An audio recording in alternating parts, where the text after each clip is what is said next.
جی ناظرین، پروگرام کے دوسرے حصے میں آپ کو خوش آمدید کہیں گے اور وقت ہوا ہے ہدایت کی بات کا، اور ہدایت کی بات میں ہم آپ کو پیش کریں گے کچھ وظائف القرآن۔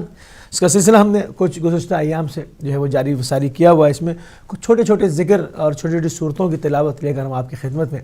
حاضر ہوتے ہیں، جن کے عظیم فوائد جو ہے وہ نقل کیے گئے۔ یہ تمام چیزیں محمد و آل محمد سے مروی ہوتی ہیں، اور یعنی کہ قرآن اور اہل بیت کا ایسا رشتہ ہے جو کبھی بھی ٹوٹنے والا نہیں ہے۔ تو قرآن سے تمسک مومنین کی نشانیوں میں سے ہے، چاہے اس کا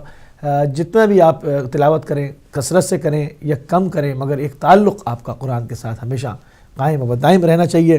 تو ہم نے جہاں پر اس سیگمنٹ کو چھوڑا تھا، ہم نے کچھ اذکار آپ کی خدمت میں پیش کرنے کی سعادت حاصل کی تھی کہ فشار قبر اور قبر کے عذاب کا سوچ کر انسان کو حقیقی ڈر جو ہے وہ لگتا ہے، مگر ان لوگوں کو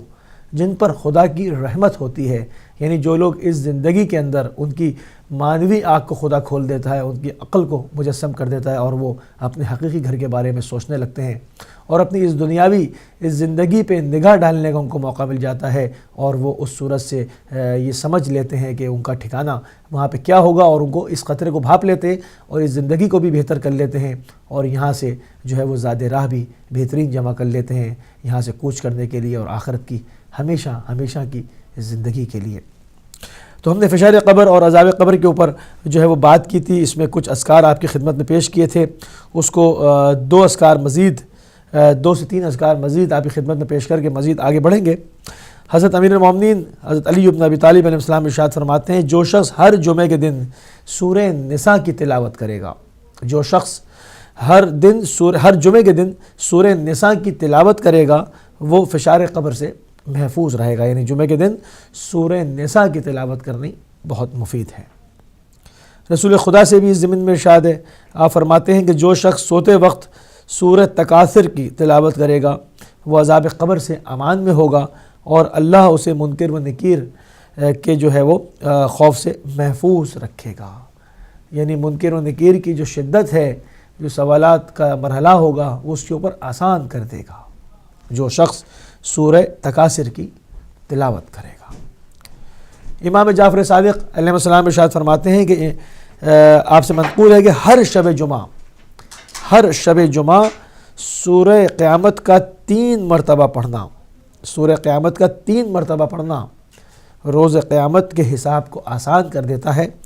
اور دنیا میں تمام بلاؤں سے اور عذاب قبر سے بھی نجات دلاتا ہے۔ بہت اہم نقطہ ہے، اور اس کے اندر یعنی کہ آپ کو بہت سارے فوائد ایک ساتھ مل رہے ہیں۔ یعنی عذاب قبر سے بچ رہے ہیں، دنیا کی بلاؤں سے بچ رہے ہیں، یعنی دنیاوی زندگی بھی آپ کی بہتر کرنے کی ضمانت ہے، اور اس کے بعد قیامت میں روز حساب کو آپ کے لیے آسان کر دے گا۔ یہ وہ مراحل ہیں جو لوگ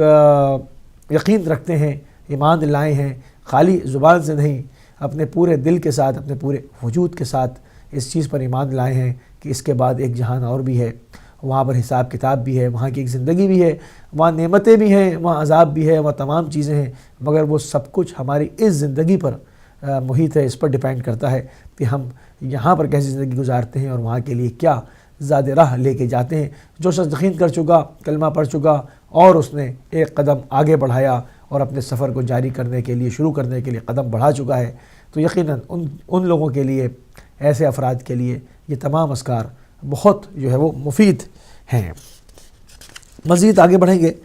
اور دیکھتے ہیں کہ ایک انسان کو دھڑکا رہتا ہے کہ گناہوں میں جلد مبتلا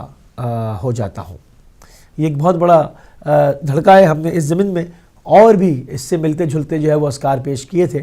کہ واپس توبہ سے ہم جو ہے توبہ پہ قائم نہیں رہتے اور واپس چلے جاتے ہیں۔ ان تمام چیزوں کے ذیل میں آپ کی خدمت میں کچھ معروضات جو ہے وہ عرض کیے گئے تھے۔ اس وقت جو ہے وہ گناہوں میں جلد مبتلا ہو جاتا ہے، یعنی کیا کشش ہے کہ فوراً جو ہے وہ گناہ کی طرف انسان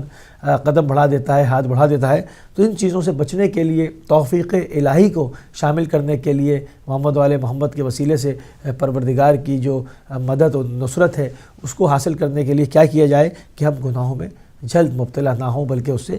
دور ہٹا دیا جائے۔ یعنی گناہوں کا میسر نہ ہونا بھی امیر المومنین فرماتے ہیں کہ یہ بھی رحمت خداوندی کی ایک قسم ہے کہ آپ کو انسان یعنی کہ جو کہ معصیت کے لیے بعض لوگ گھومتے ہیں کہ وہ چاہتے ہیں کہ کہیں نہ کہیں سے گناہ کریں، مگر اگر وہ ذریعہ ان کو نہ ملے اور وہ اس میں سرگرداں رہ کے اور واپس ہو جائیں تو یہ بھی خدا کی طرف سے نعمت ہے کہ ان کو وسائل مہیا نہیں ہوئے، ورنہ ان کے نام اعمال کے اندر وہ درج کر لیا جاتا۔ حضرت امیر المومنین علی بن ابی طالب علیہ السلام فرماتے ہیں جو شخص نماز صبح کے بعد 11 مرتبہ سورہ توحید کی تلاوت کرے گا تو اس دن وہ کوئی گناہ نہ کرے گا، خواہ شیطان کتنی ہی کوشش کر لے۔ اللہ اکبر! آپ دیکھیں کیا خوبصورت ذکر ہے، کس قدر چھوٹی سی سورہ ہے اور 11 مرتبہ پڑھنے میں یقیناً آپ سمجھیں آپ کے مشکل سے 5 منٹ بھی نہیں لگیں گے اور نماز صبح بھی آپ کی ہو جائے گی۔ آپ اگر کسی بھی چیز کو ٹھان لیں، اور نماز صبح یقیناً بالکل قضا نہیں کرنی چاہیے، مگر انسان کو نماز صبح کی بھی عادت ہو جائے گی، اور اس چیز کی بھی ایک ایسا حرص ہے جو کہ آپ پورے دن اس کو کر کے دیکھیں انشاءاللہ، آپ دیکھیں اس کے کیسے ثمرات آپ اٹھائیں گے کہ پورے دن جو ہے وہ آپ شیطان کی دسترس میں نہیں ہوں گے۔ وہ کتنا، مولا فرماتے ہیں خواہ وہ کتنا ہی کوشش کر لے، کتنا زور لگا لے، وہ قابو نہیں پا سکتا۔ جس شخص نے اس طرح سے مولا امیر المومنین علیہ السلام کے بتائے ہوئے طریقے سے نماز صبح کے بعد 11 مرتبہ سورہ توحید، اس میں دیکھیں نیت آپ نے ضرور کرنی ہے، جس چیز کے جس ذکر کو آپ نے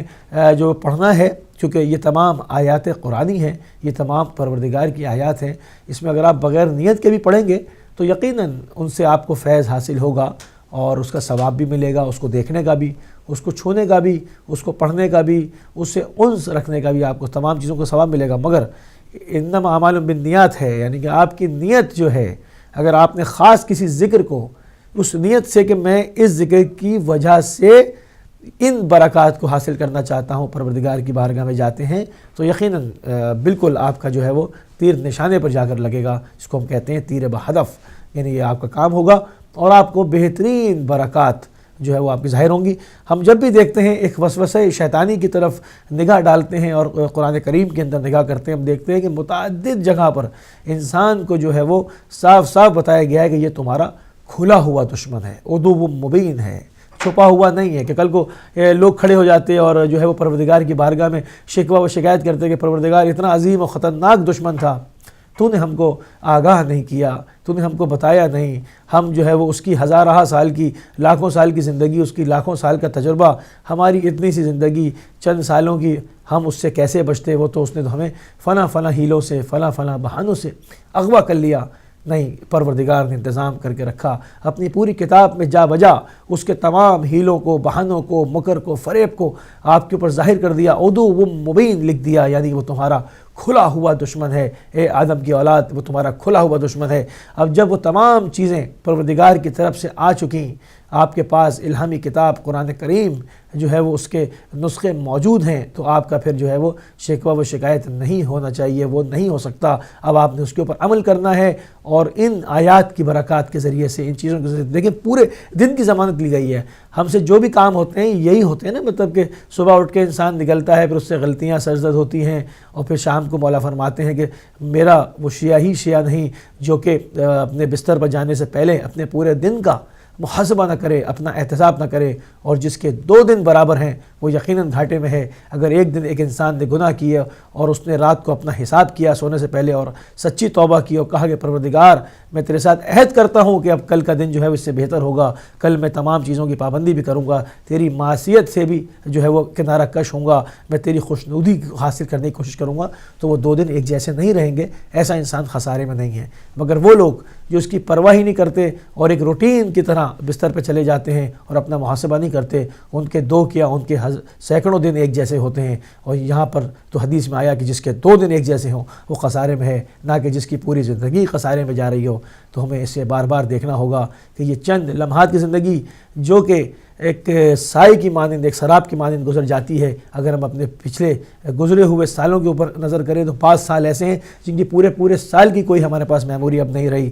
ایک سایہ تھا گو کہ گزر گیا، اور اب ہم ایک امید پر بیٹھے ہیں کہ ابھی اور زندگی پڑی ہے، مگر نہیں پتہ، خدا یقیناً صحت بھی دے سب کو، طول عمر بھی دے۔ مگر جب ہزارہ سال کی زندگیاں پیغمبروں نے گزاری اور ان سے پوچھا گیا تو انہوں نے کہا کہ ایک سائے کی مانند تھی کہ جو کہ گزر گئی، تو ہماری یہ مختصر سی زندگی بھی گزر جائے گی، اور کسی کی اجل کا ٹائم مقرر نہیں، تو انسان کو چاہیے کہ وہ سبقت کرے محمد و آل محمد کے بتائے ہوئے طریقوں سے، اس قرآن کریم جیسی بابرکت کتاب سے، ان روشن ترین آیات سے تمسک اختیار کرے اور اپنی زندگی کو میں اجالے بھرے اور اپنی اس زندگی سے جو زیادہ راہ اکٹھا کرے، تاکہ پروردگار کی بارگاہ میں جہاں ہمیشہ ہمیشہ رہنا ہے، یعنی ہم فیہا خالدون کی منزل پہ جانا ہے، تو اس میں ہم اپنے لیے بہترین ذخیرہ جو ہے وہ یہاں سے کر کے آگے بڑھیں۔ اصل چیز ہے کہ ہمیں جو ہے وہ ایک ایسے دشمن کا سامنا ہے جس کا لاکھوں سال کا تجربہ ہے، اور وہ انسان کو مختلف ہیلوں بہانوں سے جو ہے وہ فریب دیتا ہے اور اس کو اغوا کر لیتا ہے۔ تو ہمیں ایسے اذکار کی طرف وہ توجہ ہونا چاہیے کہ وہ کتنی ہی کوشش کر لے مگر ہم کو وہ ہماری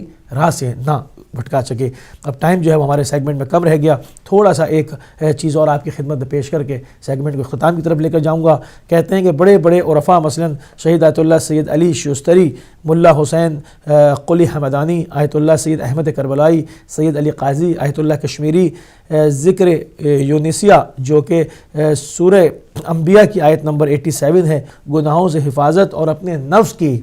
پاکیزگی و بلندی کے لیے پڑھنے کی انتہائی تاکید کرتے ہیں۔ اچھا، یہ عرفاء پہلے میں آپ کو بتا دوں کہ عرفاء جس چیز کی بھی تاکید کرتے ہیں، یہ تمام چیزیں جو سند ہوتی ہے، جو ان کے پاس دلیلیں ہوتی ہیں، وہ تمام جو ہے وہ محمد و آل محمد سے ہوتی ہے، اپنی طرف سے یہ کچھ بھی ذکر نہیں کرتے، یعنی یہ پیگیری کرتے ہیں، ڈھونڈتے ہیں، ریسرچ کرتے ہیں، جو چیزیں ان کے نام سے منسوب ہو گئیں وہ بھی ان کے بتائے ہوئے تمام چیزیں محمد و آل محمد علیہ السلام کی روایات سے اخذ کیے جاتے ہیں۔ تو آپ کہتے ہیں کہ بلندی کے لیے بہت تاکید کرتے ہیں، سورہ انبیاء کی آیت نمبر 87، اور وہ ذکر یہ ہے بہتر ہے کہ اسے زیادہ سے زیادہ سجدے میں تلاوت کیا جائے، لا الہ الا انت سبحانک انی کنت من الظالمین۔ یہ ذکر بمنزلت توبہ حقیقی شمار کیا جاتا ہے۔ عرفاء اس ذکر کو سجدے کی حالت میں 45 مرتبہ خصوصاً مغرب و عشاء کے درمیان، یا اذان صبح سے پہلے، یا اذان فجر سے سورج نکلنے کے درمیان پڑھنے کی تاکید کرتے ہیں۔ ایک مرتبہ پھر پڑھتا ہوں، یعنی کہ اس ذکر کو بمنزلہ توبہ حقیقی شمار کرتے ہیں۔ عرفاء اس کو سجدے کی حالت میں 45 مرتبہ خصوصاً مغرب اور عشاء کے درمیان، یا اذان صبح سے پہلے، یا اذان فجر سے سورج نکلنے کے درمیان پڑھنے کی تاکید کرتے ہیں۔ یہ وہ ذکر ہے جس کو چلتے پھرتے اٹھتے بیٹھتے پڑھنا نورانیت قلب اور حجابات دل کو برطرف کرنے کے لیے انتہائی مجرب ہے۔ بعض علماء تو سجدے کی حالت میں 3000 بار اس کو پڑھا کرتے تھے، یعنی اتنی کثرت، اتنی مداوت کرتے تھے، اس کے اتنی تکرار کرتے تھے تاکہ جتنی آپ تکرار کریں گے آپ کے قلب کے اوپر پڑے ہوئے مادی حجابات برطرف ہوں گے اور آپ کے قلب میں نورانیت پیدا ہوگی، معنویت پیدا ہوگی، اور وہ برزخی آنکھ خدا کھول دے گا جس کے کھلنے سے آپ حقیقی نظاروں کو جو ہے وہ دیکھ سکتے ہیں، ان کا نظارہ کر سکتے ہیں۔ تو اس ذکر کو پڑھنے سے نفس اتنا قوی ہو جاتا ہے کہ پھر انسان گناہ کے قریب نہیں جاتا، اس کو گناہ سے کراہیت پیدا ہونے لگتی ہے، یعنی کہ وہ حقیقی اپنی منزل کو پا لیتا ہے۔ انسان جس لیے خلق کیا گیا، جس لیے وجود اس کو بخشا گیا، یعنی پروردگار کی جو ہے وہ اس کی معصیت سے دور رہے، اس کی عبادت کرے، اس کی خوشنودی لے، اور اس زندگی کا بھی لطف اٹھائے، اس میں بھی پاک و طاہر دامن کے ساتھ اپنے بہترین زندگی بڑے بہترین اطوار کے ساتھ، جس طرح ہمیں محمد و آل محمد کی تعلیمات سے ملتی ہے اس طرح سے گزارے، تاکہ بہترین زاد راہ اکٹھا کرے آخرت کے لیے۔ میں اپنے سیگمنٹ کا اختتام کروں گا اس دعا کے بعد، اس دعا کے ساتھ کہ پروردگار ان بہترین آیات کی بہترین تجلیات کی طرف، ان کی نورانیات کی طرف، ان کی معنویات کی طرف، ان کی حقیقی جو صورتیں ان کے اوپر ہمیں عمل پیرا ہونے کی توفیق عنایت فرمائے، تاکہ ہماری اور آپ کی زندگیوں میں بہترین تبدیلیاں ایجاد ہو سکیں۔ ناظرین، جانا ہوگا ہمیں ایک مختصر سی بریک پر، بریک سے واپس آئیں گے تو پروگرام کو دوبارہ شروع کریں گے۔ چلتے ہیں ایک بریک پہ۔